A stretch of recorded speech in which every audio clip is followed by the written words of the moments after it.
Hello मेरे दोस्तों, कैसे हैं आप सब। आज हम क्वेश्चंस करेंगे जो प्रीवियस लेक्चर के अंदर हमने देखा था कि कॉन्सेप्ट डिस्कस करा था आपसे, सिंगल एंट्री से रिलेटेड आपको कैपिटल निकालनी सिखा थी। तो आज उसके बारे में डिस्कशन करेंगे। कोशिश करेंगे कि आज 2 क्वेश्चन हम इसको करें और 2 क्वेश्चन एटलीस्ट हम करते हैं।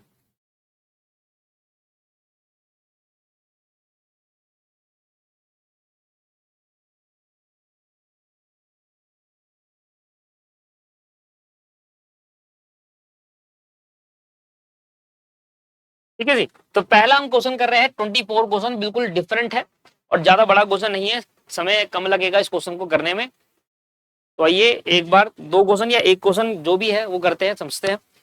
इनकम्प्लीट रिकॉर्ड में हमने कहा था कि हमारे पास पहला ये टॉपिक है पार्ट 1 का, जो मैं आपको पिछली क्लास में एक्सप्लेन कर चुका था। फिर कन्वर्जन वाला पार्ट है, थोड़ा बड़ा पार्ट है, इसको भी हम करेंगे। तो आइए पहले ये हमने फॉर्मेट बनाया था आपके लिए और ये अब स्टार्ट कर रहे हैं एक क्वेश्चन, क्वेश्चन नंबर 24, जो हमारा स्टडी मैट का है। ठीक है sir. Mister Kannan is running a business of a readymade garment. He does not maintain his book of account under the double entry system. तो मिस्टर कनन है जो रेडीमेड गारमेंट का उसकी दुकान है और वो डबल एंट्री सिस्टम अपनी बुक मेंटेन नहीं कर रहा। तो क्वेश्चन समझ में आ गया, सिंगल एंट्री सिस्टम का है। While assessing the income of Mr. Karan for the financial year 2021, income tax officer feels that he has not disclosed the full income earned by him from his business. He provide you the following information. तो इसने अपनी income को calculate करा 2020-21 की। जो income tax officer है उसको ये लगता है कि जो मिस्टर कन्नन है उसने अपनी इनकम को फुल्ली डिस्क्लोज नहीं करा है, तो इसलिए ही प्रोवाइड द फॉलोइंग, उसने कुछ इंफॉर्मेशन दी है मिस्टर कन्नन ने, और आप एज एन अकाउंटेंट इनकी इनकम को फुल्ली डिस्क्लोज करो और बताओ क्या क्या होने वाला है। तो ये आपके पास है। और 31 मार्च 2020 को उनके पास एसेट पड़ी थी 16,65,000 रुपए और लाइबिलिटी पड़ी है 4,13,000 रुपए की। 2020 मतलब पिछले साल का एंड, और 2021 का मतलब इस साल का एंड। तो इस साल की एसेट कितनी है और लायबिलिटी कितनी है। पिछले साल की बैलेंस शीट बनाकर हम पिछले साल का कैपिटल निकालेंगे। इस साल की बैलेंस शीट बनाएंगे और इसको सॉल्व करेंगे। पिछले साल की बैलेंस शीट बोलते हैं ओपनिंग स्टेटमेंट ऑफ अफेयर, इस साल की बैलेंस शीट को बोलेंगे क्लोजिंग स्टेटमेंट ऑफ अफेयर। इस साल हमें सन्ड्री एसेट लायबिलिटी दे रखी है और कहता है मिस्टर कनन जो है वो मंथली ड्रॉइंग्स जो उनकी है वो है 32,000 रुपए। Income declare to the income tax officer 9,12,000 रुपए। मिस्टर करण ने इनकम टैक्स ऑफिसर को में इनकम जो डिक्लेयर कर रखी है वो 9,12,000 है। ड्रॉइंग उनकी है 32,000 पर month. During the year 2020-21 one life insurance policy mister Karan की जो है वो मैच्योर हुई और अमाउंट रिसीव हुआ 50,000 रुपए, was written in a business. तो मतलब मिस्टर करण की एक लाइफ इंश्योरेंस पॉलिसी थी, वो अब क्या होगी, मैच्योर होगी। तो उसका पास पैसा मिस्टर करण के पास आया होगा। उसने अपने घर पे रखने की जगह, क्योंकि उसका पर्सनल पैसा है, वो लाइफ इंश्योरेंस का पर्सनल है तो पैसा भी उसका पर्सनल होता है। तो घर पे रखने की जगह पर मिस्टर कनन ने उस पैसे को बिजनेस में लगा दिया। एडिशनल कैपिटल हुआ। ही क्या हुआ, additional capital. Whether the income tax officer contention is correct, explain the give necessary working. तो कह रहा है क्या इनकम टैक्स ऑफिसर सही कह रहा है कि इसने अपनी इनकम को छुपाया है। अगर आपको लगता है तो आप इसको नेसेसरी इंफॉर्मेशन आप इसकी दीजिए। तो सबसे पहले एक काम हम करेंगे, इसने इनकम डिक्लेयर करी है 9,12,000। हम अपनी तरफ से इनकम निकाल के दिखाते हैं इसकी, तो पता चल जाएगा इसने कितनी इनकम छुपाई है। राइट, चलिए क्वेश्चन नंबर 24 में सबसे पहले आप कैलकुलेट करेंगे statement of PNL. Statement of PNL निकालने के लिए हमें चाहिए क्लोजिंग कैपिटल और ओपनिंग कैपिटल। क्लोजिंग कैपिटल और ओपनिंग कैपिटल निकालने के लिए हमें डाटा दे रखा है। तो एक काम करते हैं, सबसे पहले क्लोजिंग कैपिटल और ओपनिंग कैपिटल निकालते हैं। ये बन जाएगा ओपनिंग स्टेटमेंट ऑफ अफेयर।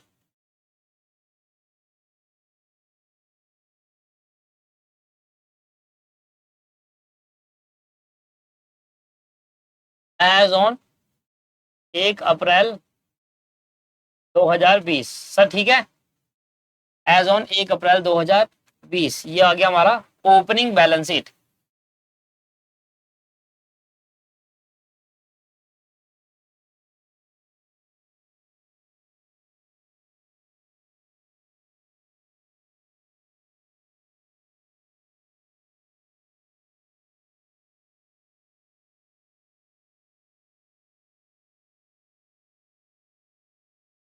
ठीक है सर, ये आ गया क्लोजिंग, ये आ गया क्लोजिंग स्टेटमेंट ऑफ वेयर, इसको हम कहेंगे closing balance sheet as on 31 March 2021।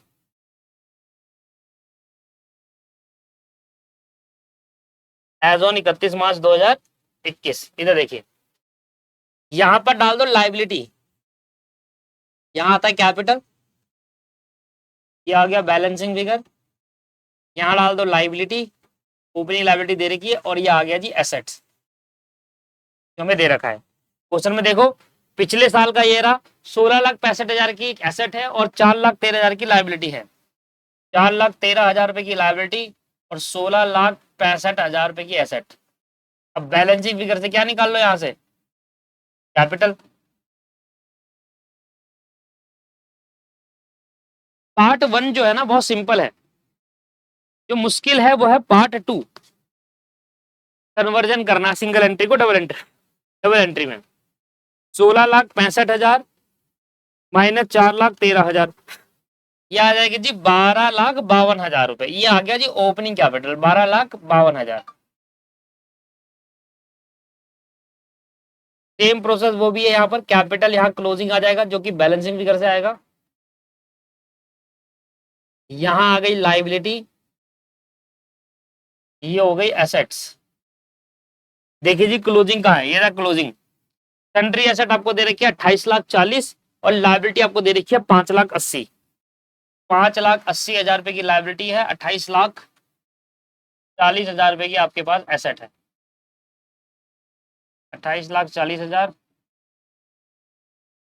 28,40,000, 28,40,000 में से 5,80,000 माइनस करेंगे तो 22,60,000 रुपए आपका क्लोजिंग कैपिटल आ गया।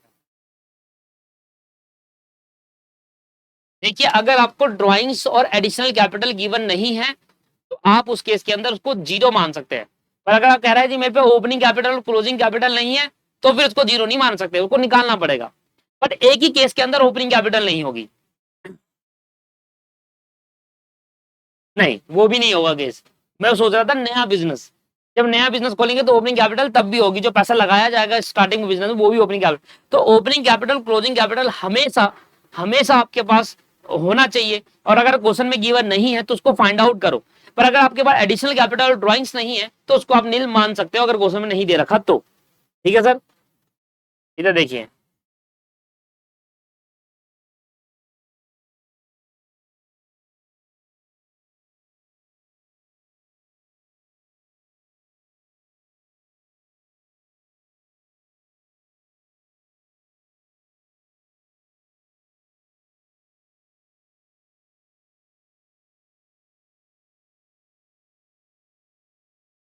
सर फॉर्मेट तो उतार रखा है मैंने, यही कर देता हूँ। Question number 24, statement of PNL for the year ended 31 March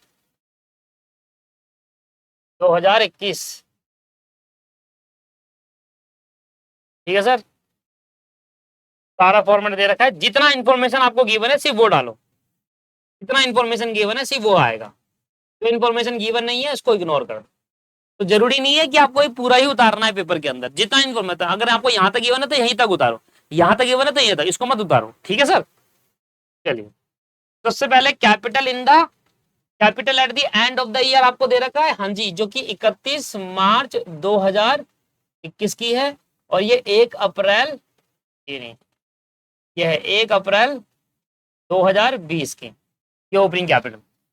sir closing capital दे रखी है 22,60,000, ओपनिंग कैपिटल दे रखी है 12,52,000, ये तो दे रखा है 22,60,000, और ये जो दे रखा है ये वाला पार्ट, ये दे रखा है 12,52,000। एडिशनल कैपिटल जो इसका इंश्योरेंस पॉलिसी एक्सपायरी थी उसके लिए है,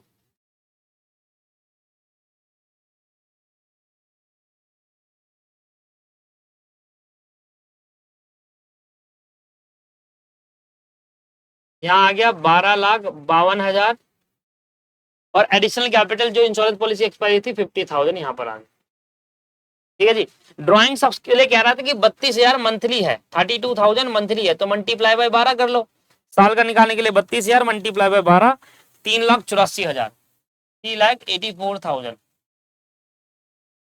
सर जोड़ लीजिए इसको, ड्राइंग्स आपकी ऐड है, एडिशनल कैपिटल आपका लेस है, 22,60,000 प्लस 3,84,000 माइनस 60,000, ओहो माइनस 50,000, क्या जाएगा 25,94,000, और इसको यहाँ से माइनस कर दो 12,50,000, ओहो 12,50,000 नहीं 12,52,000, यह आ गया जी 13,42,000, ये आ गया भाई 13,42,000, 13,42,000। अब सुनना ध्यान से भाई, ये कोई खर्चा तो आपको क्वेश्चन में गिवन नहीं है, तो ये तो नील है, तो आपका जो मेन आंसर है नेट प्रॉफिट वो 13,42,000 है, जबकि इसने हमें क्या बताया था। अब देखो इसकी जरूरत नहीं है ना, तो इसको मैं हटा देता हूं यहां से, इसकी नीड नहीं है। तो हमें क्वेश्चन में बताया गया था कि जो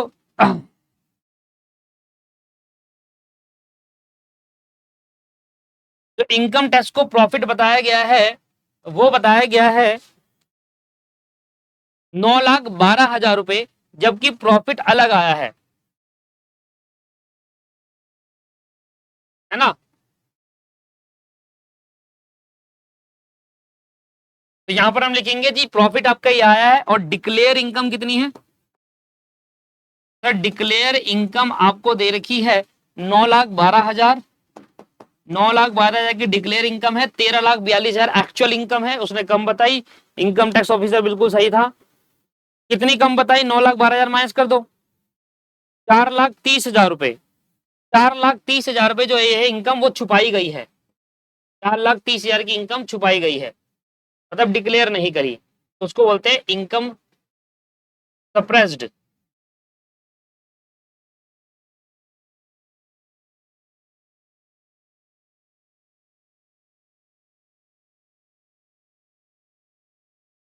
सप्रेस्ड इनकम, इसका मतलब है इनकम को इतना छुपाया गया है, ठीक है जी।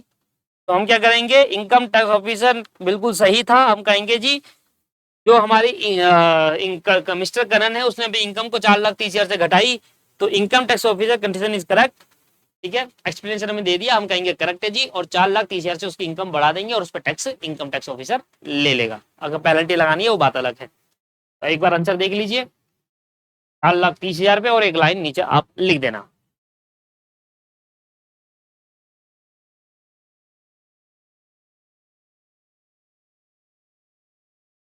इस तरीके से इस क्वेश्चन को सॉल्व किया जाता है। 23 क्वेश्चन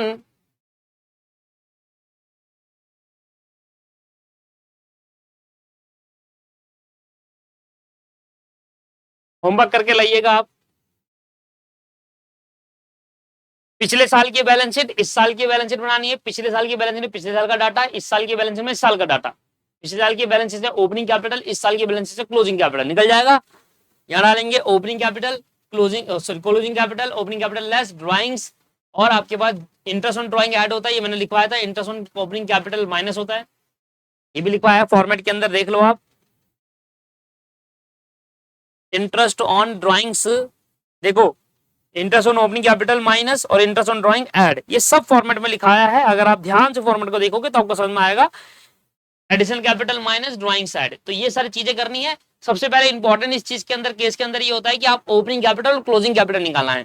ओपनिंग कैपिटल पिछले साल की बैलेंस शीट, क्लोजिंग कैपिटल इस साल की बैलेंस शीट, तो पिछले साल की बैलेंस शीट का डाटा, इस साल की बैलेंस शीट का डाटा क्वेश्चन में गिवन होगा, ड्राइंग्स भी गिवन होगी क्वेश्चन में, एडिशनल कैपिटल भी गिवन होगी, नहीं होगी तो नील मान लेना इनको, और आपके पास और अन्य इंफॉर्मेशन अगर गिवन है तो वो लिख लेना, जैसे कि इंटरेस्ट ऑन ड्राइंग है तो ऐड होगा, कैपिटल है तुम देते हैं लेस होगा, हमारे लिए खर्चा है, ड्राइंग हमारे लिए इनकम है।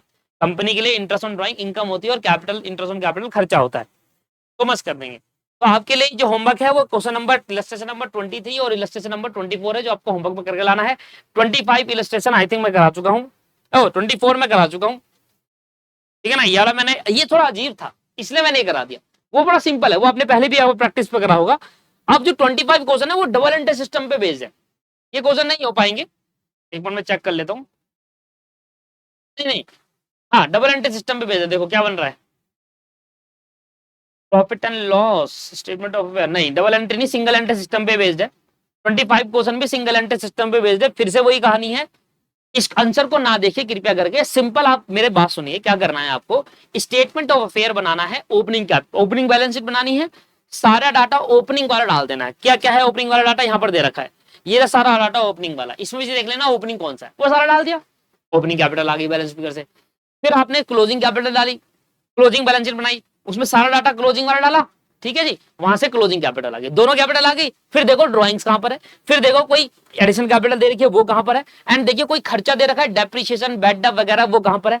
जैसे जैसा फॉर्मेट देता है वो चेक करो और माइनस कर दो, आपका वो प्लस माइनस करो और आपका आंसर आ जाएगा। देखो इन्होंने स्टेटमेंट ऑफ अफेयर अकाउंट बनाया, आप अकाउंट नहीं बनाना, ठीक है ना सर। आपको कैसे करना है, आपको ऐसे करना है जैसे मैंने एक फॉर्मेट दिया है। ये फॉर्मेट में देखो क्या चाहिए, कैपिटल एट द एंड ढूंढो, ड्राइंग्स ढूंढो, एडिशनल कैपिटल ढूंढ लो, ये ढूंढ लो, ये कर लिया। इसके बाद देखो कोई खर्चा तो नहीं है, वो करने के बाद फिर चेक करो ये तो नहीं है। बहुत इजी है दोस्तों, बस आप प्रैक्टिस करो एक बार घर जाकर। तो क्वेश्चन नंबर 23, इलस्ट्रेशन नंबर 23 और 25 आपके लिए होमवर्क में दे रखा है मैंने, राइट। और अगर कोई डाउट आता है तो नीचे कमेंट कर दीजिएगा, वो डाउट कमेंट में मैं सॉल्व कर दूंगा अगर आपको कोई डाउट आता है तो। अब आ जाते हैं पार्ट 2 में।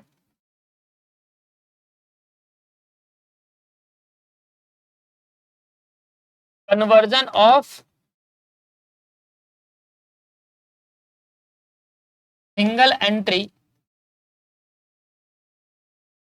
System to double entry system.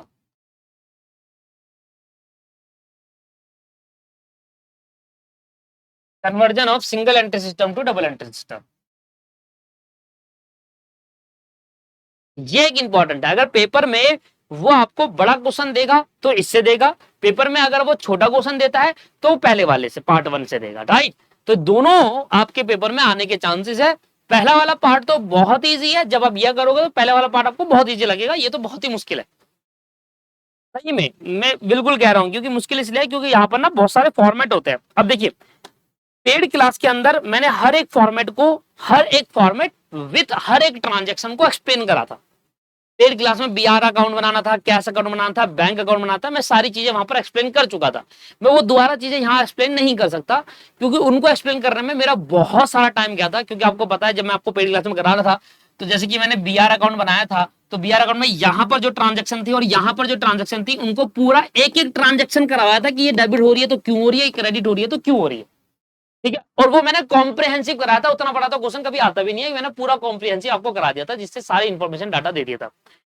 Journal है, सुनिए सिंपल सी बात है, मैं आपको इस तरीके से कहां पर कराऊंगा, बड़ा सिंपल लॉजिक समझाऊंगा। कैश अकाउंट अगर बनाते हैं तो कैश आएगा तो डेबिट करूंगा, कैश जाएगा तो क्रेडिट करूंगा। डेटर अकाउंट बनाता हूं तो डेटर अगर बढ़ेंगे तो डेबिट साइड से बढ़ेंगे, डेटर घटेंगे तो क्रेडिट साइड से घटेंगे। बीआर अकाउंट बनाता हूं तो बीआर बढ़ने की वजह क्या है, डेबिट, और बीआर एसेट है ना, एसेट का बढ़ेंगे डेबिट साइड से, घटेंगे क्रेडिट साइड से, तो बीआर बढ़ेंगे तो डेबिट साइड से, घटेंगे तो क्रेडिट साइड से। Double entry system single entry system को कन्वर्ट करते हैं जब डबल एंट्री सिस्टम में, तो प्रॉपर अकाउंटिंग करनी होती है, जिसमें प्रॉपर पीएनएल अकाउंट और बैलेंस शीट बनाना पड़ता है। उसके लिए आपको इन्फॉर्मेशन भी तो चाहिए, क्योंकि सिंगल एंट्री सिस्टम में आपको इन्फॉर्मेशन अधूरी होती है, तो उसमें इन्फॉर्मेशन कैलकुलेट करनी होती है हमें अलग अलग चीजों से। तो ये आपका एक प्रोसेस बता देता हूं कि करना कैसे है इसके अंदर, ठीक है सर। अब दोस्तों क्या है कि जो conversion of single entry system to double entry system है ना, इसमें कुछ स्टेप्स होते हैं जो आपको फॉलो करने होते हैं। क्या क्या स्टेप्स है देखिए, लिखेंगे following steps are to be followed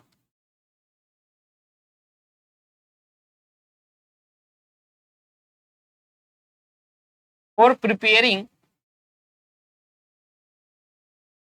trading and PNL. अब ट्रेडिंग एंड पीएनएल जैसे बनता है,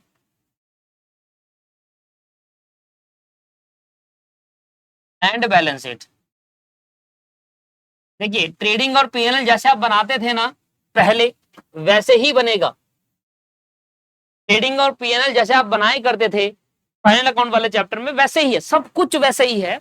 बस में नया क्या है, वो भी नया नहीं है, वो आप पहले से पढ़ चुके हो। नया ये है कि आपको जो इन्फॉर्मेशन चाहिए उसके अलग अलग लेजर अकाउंट बनाने पड़ेंगे और वहां से इन्फॉर्मेशन कलेक्ट करनी होगी। सही इन्फॉर्मेशन मतलब आपको इन्फॉर्मेशन क्वेश्चन में तो गिवन होगी, पर उस इन्फॉर्मेशन को आपको लेजर अकाउंट में डालना होगा और वहां से एक्यूरेट इन्फॉर्मेशन निकाल के पुट करना होगा। जैसे कि फॉर एग्जांपल कि मुझे चाहिए, अब ट्रेडिंग अकाउंट में क्रेडिट साइड में डालते हैं बाय सेल। अब सेल कैश सेल और क्रेडिट सेल होती है। अब कैश सेल कहां मिलेगी, उसके लिए कैश अकाउंट बनाना पड़ेगा। क्रेडिट सेल कहां पर मिलेगी, उसके लिए डेटर अकाउंट बनाना पड़ेगा। तो इस तरीके से निकाला जाएगा जो ट्रेडिंग पीएनएल के अंदर इंफॉर्मेशन जाएगी वो कहां जाएगा, परचेज में कैश की परचेज कितनी है, क्रेडिट परचेज कितनी है। तो ये सब इसके लिए अकाउंट मेंटेन करने होंगे, लेजर अकाउंट। बस इसलिए ये बड़ा हो जाता है, बाकी आपको नया कुछ नहीं है इसके अंदर। आपको कैश अकाउंट बनाना नहीं आता, आपको डेटर अकाउंट बनाना नहीं आता, आता है सर कैश अकाउंट में कैश आएगा तो डेबिट करूंगा, गजा आएगा तो क्रेडिट करूंगा। तो कुछ स्टेप्स है जो आपको फॉलो करने होते हैं व्हाइल प्रिपेयरिंग। अगर आपको ट्रेडिंग अकाउंट की बनाना है तो आपको कुछ स्टेप प्रिपेयर करने होंगे, करीब ये 7 या 8 स्टेप है। तो पहला स्टेप है step number 1, step 2, step 3, step 4, step 5, step 6।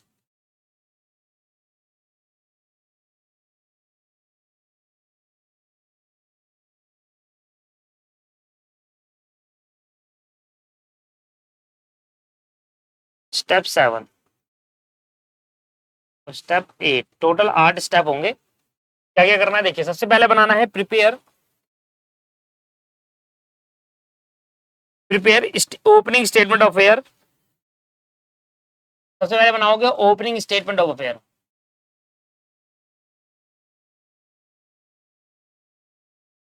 Laser account बनाना सीखा है ना बचपन में, वही है जिसको हम ओपनिंग बैलेंस शीट कहते हैं। फिर बनाओगे प्रिपेयर कैश बुक। अब कैश बुक बनाने का पर्पस क्या है, अलग अलग पर्पस होते हैं, कि कैश से निकालना, कैश परचेज निकालना, आपके पास कितना क्लोजिंग कैश बैलेंस बच गया वो निकालना। तो डबल कॉलम सिंगल कॉलम दोनों आ सकती है यहाँ पर। फिर आपको डेटर अकाउंट बनाना पड़ेगा। डेटर अकाउंट में ये भी जान सकते हैं कि भाई डेटर से कितना पैसा लेना है ये निकालने के लिए, या फिर कितनी क्रेडिट सेल हुई है वो निकालने के लिए। तो ये सब चीजें आपको बनानी होगी। प्रिपेयर बीआर अकाउंट आपको बनाना होगा, ठीक है सर। क्रेडिटर अकाउंट बनाना होगा। आप नेचर के हिसाब से अकाउंट बनाएंगे। क्रेडिटर का नेचर क्या होता है, लायबिलिटी। क्रेडिटर को बढ़ाना हो तो क्रेडिट करेंगे, घटाना हो तो डेबिट करेंगे। बीपी अकाउंट बनाना होगा।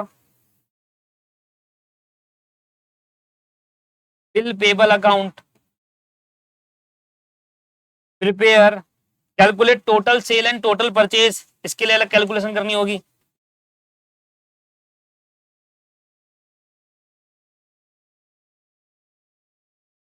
Calculate total sale and total purchase. Calculate करना होगा, calculate the value of opening stock, calculate the value of opening and closing stock.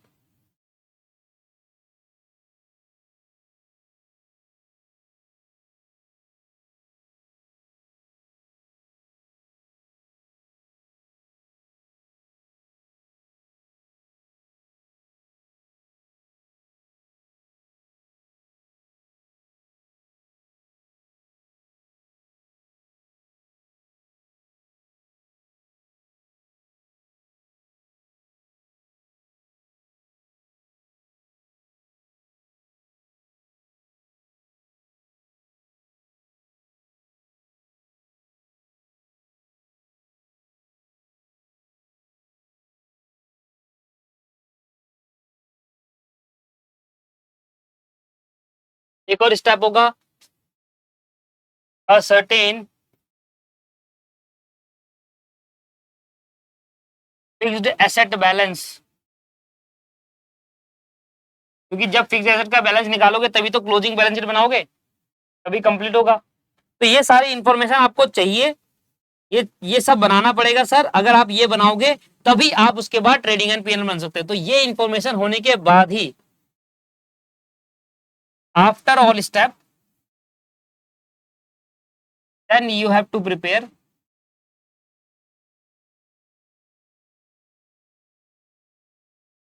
Where trading